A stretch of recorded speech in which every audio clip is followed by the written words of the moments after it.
ខ្ញុំបាទសូមធ្វើការអនុញ្ញាតគោរពនិងជម្រាបសួរពុកម៉ែបងប្អូននិងទស្សនិកជនជាទីគោរពថ្ងៃនេះជួបជាមួយនឹងខ្ញុំបាទ MC Play ខ្ញុំបាទសូមលើកយកនៅជោគជាតារាសីប្រចាំថ្ងៃច័ន្ទថាតើនៅក្នុងថ្ងៃច័ន្ទនេះដួងរាសីរបស់ពុកម៉ែបងប្អូនប្រែប្រួលផ្លាស់ប្ដូរទៅជាយ៉ាងដូចម្ដេចនោះដើម្បីកុំឲ្យខាតពេលវេលាយូរនោះសូមអញ្ជើញរីករាយសន្តាប់ជាមួយនឹងខ្ញុំបាទដូចតទៅ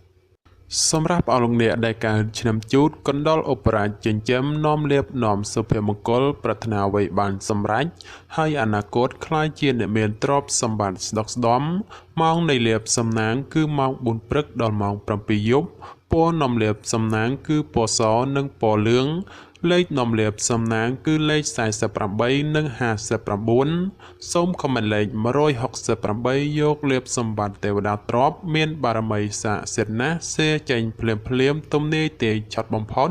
និងមានសំណាងល្អនិងប្រទានសម្បត្តិមហាសេដ្ឋីមានលៀបមានជ័យមានលុយចូលហោហៀសម្រាប់ឆ្នាំជូត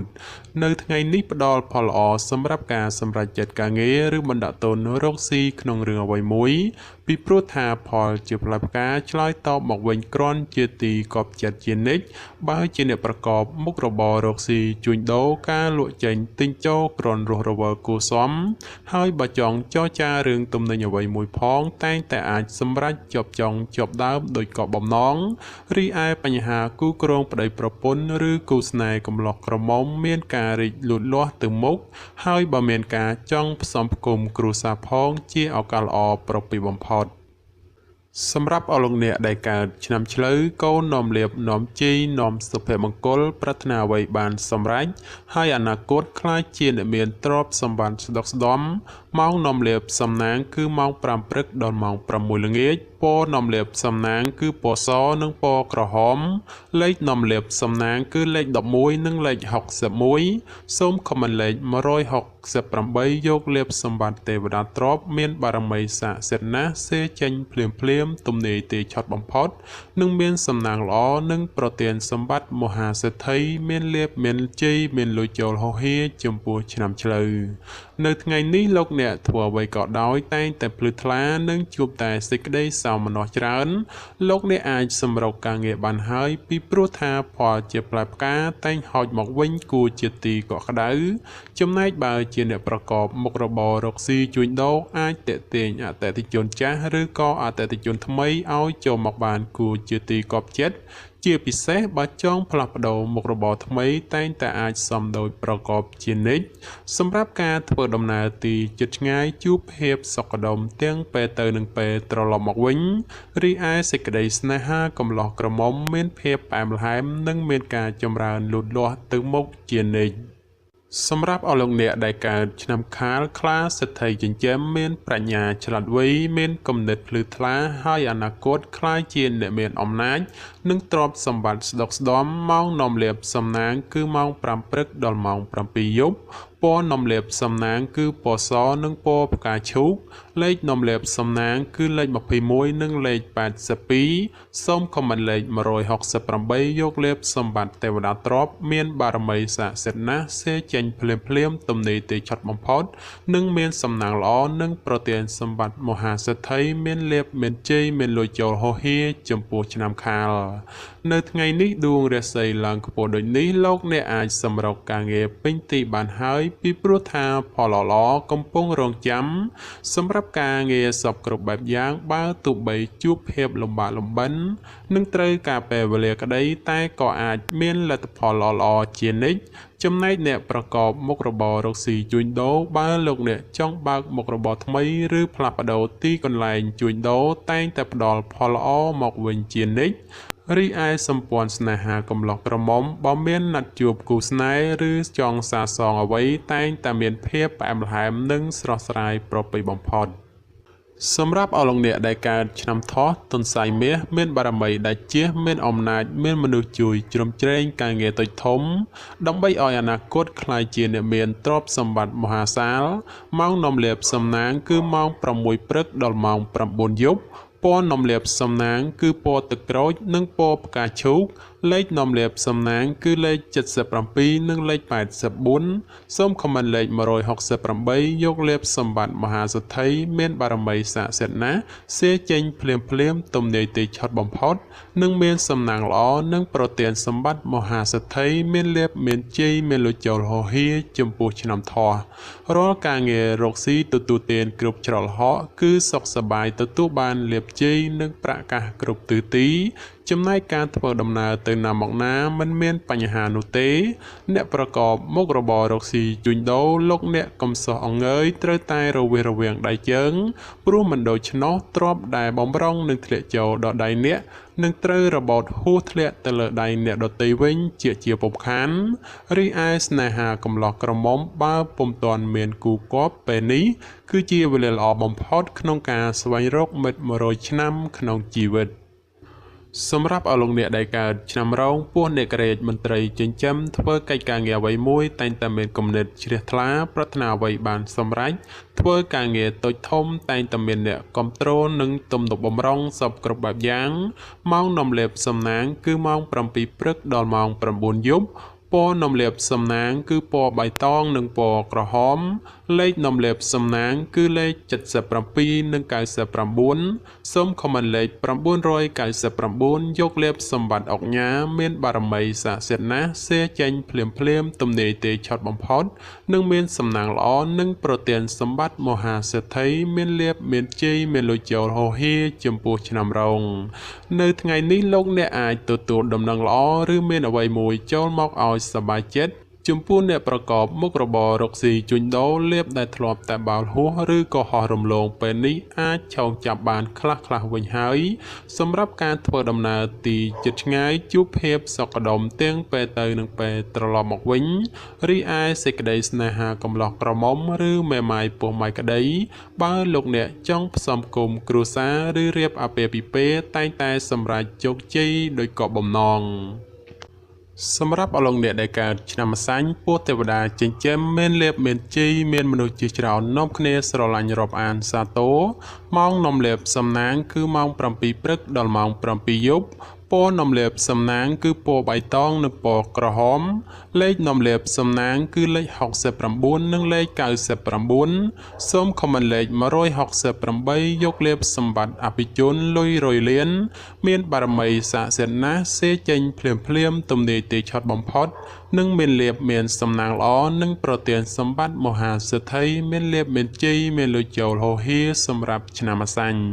រាល់ការងាររកស៊ីទទួលទានថ្ងៃនេះទទួលបានលាភផលយ៉ាងក្រាស់ក្រៃលែងសម្រាប់ការរកស៊ីជួញដូរវិញមានការលក់ចេញទិញចូលក្រនកបប្រសើរហើយជាពិសេសនោះបើមានការបើកមុខរបរថ្មីផងគឺពិតជាល្អប្រពៃបំផុតសម្រាប់ការធ្វើដំណើរទីជិតឆ្ងាយគឺជួបតែសេចក្តីសុខក្សេមក្សាន្តដោយសងមួយដងរីឯបញ្ហាគូស្នេហ៍កំឡោះក្រមុំមានការរីកលូតលាស់ទៅមុខនិងមានការចងផ្សំផ្គុំគ្រួសារផងជាឱកាសល្អប្រពៃបំផុតសម្រាប់អលោកអ្នកដែលកើតឆ្នាំមមីសេះមេតបនាំលាភនាំជ័យនាំសុភមង្គលប្រាថ្នាអ្វីបានសម្រេចហើយអនាគតខ្លាយជាអ្នកមានទ្រព្យសម្បត្តិស្ដុកស្ដំម៉ោងនាំលាភសំណាងគឺម៉ោង4ព្រឹកដល់ម៉ោង7យប់ពណ៌នាំលេបសំណាងគឺពណ៌បៃតងនិងពណ៌ក្រហមលេខនាំលេបសំណាងគឺលេខ69និងលេខ99សូមខមមិនលេខ999យកលេបសម្បត្តិទេវតាទ្រព្យមានបារមីស័ក្តិសិទ្ធិណាស់សេចេញភ្លាមទំនាយទេឆុតបំផុតនិងមានសំណាងល្អនិងប្រទានសម្បត្តិមហាសេដ្ឋីមានលេបមានជ័យមានលុយចូលហោហៀចំពោះឆ្នាំមមីនៅថ្ងៃនេះបើទោះបីធ្វើអ្វីក៏ដោយតែងតែមានការជឿនលឿនទៅមុខម្លោះហើយរាល់កិច្ចការងារបើសម្រុកធ្វើតែងតែជោគជ័យត្រឡប់មកវិញសម្រាប់អ្នកប្រកបមុខរបររកស៊ីជួញដូរវិញឃើញថាទាំងការជួញទីជិតឆ្ងាយមានភាពលំនឹងល្អពោលគឺមិនមានអ្វីប្រែប្រួលដូចជាទីគាត់សម្គាល់ទេគឺដោយសមមួយដងសម្រាប់ការធ្វើដំណើរទីជិតឆ្ងាយមានភាពប្រទាំងប្រទើសនិងបញ្ហារត់ចូលច្រើនគប្បីមានការប្រុងប្រយ័ត្នប្រយែងរីឯសេចក្តីស្នេហាប្រុសស្រីព្រោះតែពេលនេះមានរឿងរ៉ាវចូលមកកកផ្លូវចិត្តធ្វើឲ្យកើតមានការប្រទាំងប្រទើគ្នាច្រើន សម្រាប់អលង្អ្នកដែលកើតឆ្នាំមមេពពែមាសមានបារមីដែលជាឈ្នះអមេសត្រូវប្រាថ្នាអ្វីបានសម្រេចនឹងអនាគតក្លាយជាមហាសិទ្ធិគេហបតីឬក៏គេហបតីជាន់ខ្ពស់សម្រាប់ម៉ោងនំលាបសំណាងគឺម៉ោង5ព្រឹកដល់ម៉ោង7យប់ពណ៌នំលាបសំណាងគឺពណ៌ខ្មៅនិងពណ៌ស្វាយលេខនំលាបសំណាងគឺលេខ19និងលេខ29សូមខមមិនលេខ555យកលេបសម្បត្តិអ្នកមានជាន់ខ្ពស់មានបារមីស័ក្តិសិទ្ធិណាស់សេចេញភ្លាមទំនេរទេឆត់បំផុតនិងមានសំណាងល្អនិងប្រទានសម្បត្តិមហាសេដ្ឋីមានលេបមានជ័យមានលុយចូលហោហៀចំពោះឆ្នាំមមេនៅថ្ងៃនេះបើទោះបីធ្វើអ្វីក៏ដោយលោកអ្នកតែងតែមានការប្រុងប្រយ័ត្នប្រយែងនិងគិតគូរឲ្យបានគ្រប់ជ្រុងជ្រោយពីព្រោះថាផលលំបាកងាយនឹងធ្លាក់មកត្រូវរែកប៉ុណ្ណាសម្រាប់អ្នកប្រកបមុខរបររកស៊ីជួញដូរការជួញទីជិតឆ្ងាយក្នុងថ្ងៃនេះមានភាពប្រទើងប្រទែច្រើននិងជាពិសេសឲ្យប្រយ័ត្នមានការចំនួនវិវាទកើតឡើងសម្រាប់ការធ្វើដំណើរទីជិតឆ្ងាយពុំសូវមានសុវត្ថិភាពទេជាពិសេសប្រយ័ត្នប្រយែងក្រុមមនុស្សយាយីឈ្នានីសដោយប្រការណាមួយរីឯបញ្ហាសេចក្តីស្នេហាកំឡោះក្រមុំគប្បីយកភាពចាញ់ឈ្នះដាក់ក្នុងចិត្តច្រើនពេកបើពុំនោះទេនឹងកើតមានភាពរកម្មរកោសឥតឈប់ឈរឡើយសម្រាប់អលង្អ្នកដែលកើតឆ្នាំវោកស្វាមន្ត្រីចិញ្ចឹមនាំលៀបនាំជ័យនាំសុភមង្គលប្រាថ្នាអ្វីបានសម្រេចហើយអនាគតខ្លាយជាអ្នកមានទ្រព្យសម្បត្តិស្ដុកស្ដម្ភម៉ោងនាំលៀបសំណាងគឺម៉ោង5ព្រឹកដល់ម៉ោង6ល្ងាចពណ៌នំលាបសំណាងគឺពណ៌ខ្មៅនិងពណ៌សលេខនំលាបសំណាងគឺលេខ01និងលេខ69សូមខមមិនលេខ999យកលេបសម្បត្តិមហាសំពៅលួងមានបារមីស័ក្តិសិទ្ធិណាស់សេចេញភ្លាមទំនេរទេឆត់បំផុតនិងមានសំណាងល្អនិងប្រទានសម្បត្តិមហាសិទ្ធិមានលេបមានជ័យមានលុយចូលហោហៀចំពោះឆ្នាំវោកនៅថ្ងៃនេះដំណើរជីវិតរបស់អស់លោកអ្នកភ្លឺថ្លាហើយធ្វើអ្វីក៏តែងតែមានភាពសុខដុមនិងពុំមានក្រុមមនុស្សតាមយាយីច្រើននោះដែរសម្រាប់លោកអ្នកដែលប្រកបមុខរបររកស៊ីជួញដូរក្នុងថ្ងៃនេះមានការរីកលូតលាស់គួរសមហើយបើចង់ពង្រីកមុខរបរថ្មីឬមានការបណ្ដាក់ទុនរកស៊ីក្នុងរឿងអ្វីមួយផងតែងតែផ្ដល់ផលល្អមកខ្លួនវិញយ៉ាងកប់ប្រសើររីឯសម្ព័ន្ធស្នេហាកំឡោះក្រមុំឬមេម៉ាយពោះម៉ាយក្តីជួបភាពរកម្មរកោសនិងមិនសូវទុកចិត្តគ្នាប៉ុន្មានទេគឺមានភាពប្រច័ណ្ឌកំពុងចូលលុកលុយច្រើនសម្រាប់អស់លោកអ្នកដែលកើតឆ្នាំរកាមន់មាសមន់ប្រាក់នាំលៀបនាំសំណាងអបរាជចិញ្ចឹមមានលៀបសំណាងឈ្នះអមេសត្រូវប្រាថ្នាអ្វីបានសម្រេចហើយអនាគតខ្លាយជាអ្នកមានទ្រព្យសម្បត្តិស្ដុកស្ដម្ភសម្រាប់ម៉ោងនាំលៀបសំណាងគឺម៉ោង8ព្រឹកដល់ម៉ោង7យប់ពណ៌នំលេបសំណាងគឺពណ៌លឿងនិងពណ៌ផ្កាឈូកលេខនំលេបសំណាងគឺលេខ01និងលេខ69សូមខមមិនលេខ999យកលេបសម្បត្តិអ្នកមានជាន់ខ្ពស់មានបារមីស័ក្តិសិទ្ធិណាស់សេចេញភ្លាមទំនេរទេឆត់បំផុតនិងមានសំណាងល្អនិងប្រទានសម្បត្តិមហាសិទ្ធិមានលេបមានជ័យមានលុយចូលហោហៀចំពោះឆ្នាំរកានៅថ្ងៃនេះបើទោះបីធ្វើអ្វីតែងតែមានការជឿនលឿនគួរសមហើយរាល់កិច្ចការងារបើសម្រាប់ធ្វើតែងតែបានជោគជ័យត្រឡប់មកវិញសម្រាប់អ្នកប្រកបមុខរបររកស៊ីជួញដូរវិញឃើញថាការជួញដូរទីជិតឆ្ងាយមានភាពលំនឹងល្អពោលគឺមិនមានអ្វីប្រែប្រួលគឺជាទីកត់សម្គាល់នោះទេសម្រាប់ការធ្វើដំណើរទីជិតឆ្ងាយមានភាពប្រទើងប្រទើសនិងបញ្ហារត់ចោលច្រើនក៏បីមានការប្រុងប្រយ័ត្នប្រយែងរីឯសេចក្តីស្នេហាប្រុសស្រីព្រោះតែពេលនេះមានរឿងរ៉ាវចូលមកកកផ្លូវចិត្តធ្វើឲ្យកើតមានការប្រទើងប្រទើសគ្នាច្រើនសម្រាប់អស់លោកអ្នកដែលកើតឆ្នាំចោសនៈនាំលៀបនាំសំណាងឧបរាជចិញ្ចឹមមានសំណាងឈ្នះអស់មេសត្រូវប្រាថ្នាអ្វីបានសម្រេចហើយអនាគតខ្លាចជាមហាសិទ្ធិកេហបតីឬក៏អភិជនជាន់ខ្ពស់ម៉ោងនាំលៀបសំណាងគឺម៉ោង8ព្រឹកដល់ម៉ោង7យប់ ពណ៌នំលេបសំណាងគឺពណ៌លឿងនិងពណ៌ទឹកក្រូចលេខនំលេបសំណាងគឺលេខ45និងលេខ66សូមខមមិនលេខ168យកលេបសម្បត្តិមហាសិទ្ធិអ្នកមានជាន់ខ្ពស់មានបារមីស័ក្តិសិទ្ធិណាស់សៀចេញភ្លាមទំនេរទេឆត់បំផុតនិងមានសំណាងល្អប្រទានសម្បត្តិមហាសិទ្ធិមានលេបមានជ័យមានលុយចូលហោហេចំពោះឆ្នាំចោនៅថ្ងៃនេះដំណើរជីវិតរបស់អស់លោកអ្នកល្អប្រសើរហេតុនេះទោះបីធ្វើអ្វីឃើញថាជាលឿនទៅមុខនិងហុចផលជាផ្លែផ្កាត្រឡប់មកវិញគ្រាន់ជាទីកប់ចិត្តសម្រាប់អ្នកប្រកបមុខរបររកស៊ីជួញដូរមិនថាការជួញដូរទីជិតឆ្ងាយតែងតែហុចផលនិងប្រមូលផលចំណេញត្រឡប់មកវិញគួរជាទីកក់ក្ដៅទោះបីជាយ៉ាងណាការធ្វើដំណើរចូលប្រយ័ត្នបញ្ហាមិនល្អរត់ចូលនាំពិបាកទប់ទល់មួយចំនួនផងដែររីឯសេចក្តីស្នេហាកំឡោះក្រមុំមានភាពផ្អែមល្ហែមនិងស្រស់ស្រាយល្អចំពោះគ្នាប្រពៃបំផុតសម្រាប់អស់លោកអ្នកដែលកើតឆ្នាំកុរជ្រូកនាំលេបនាំជីនាំសុភមង្គលប្រាថ្នាអ្វីបានសម្រេចហើយអនាគតខ្លាយជាអ្នកមានទ្រព្យសម្បត្តិស្ដុកស្ដំម៉ោងនាំលេបសំណាងគឺម៉ោង4ព្រឹកដល់ម៉ោង7ល្ងាចពណ៌នាំលេបសំណាងគឺពណ៌សនិងពណ៌លឿងលេខនាំលេបសំណាងគឺលេខ09និងលេខ62សូមខមមិនលេខ999យកលេបសម្បត្តិទេវតាទ្រព្យមានបារមីស័ក្តិសិទ្ធិណាស់សេចេញភ្លាមទំនេរទេឆត់បំផុតនិងមានសំណាងល្អនិងប្រទានសម្បត្តិមហាសិទ្ធិមានលេបមានជ័យមានលុយចូលហោហេចំពោះឆ្នាំកុរ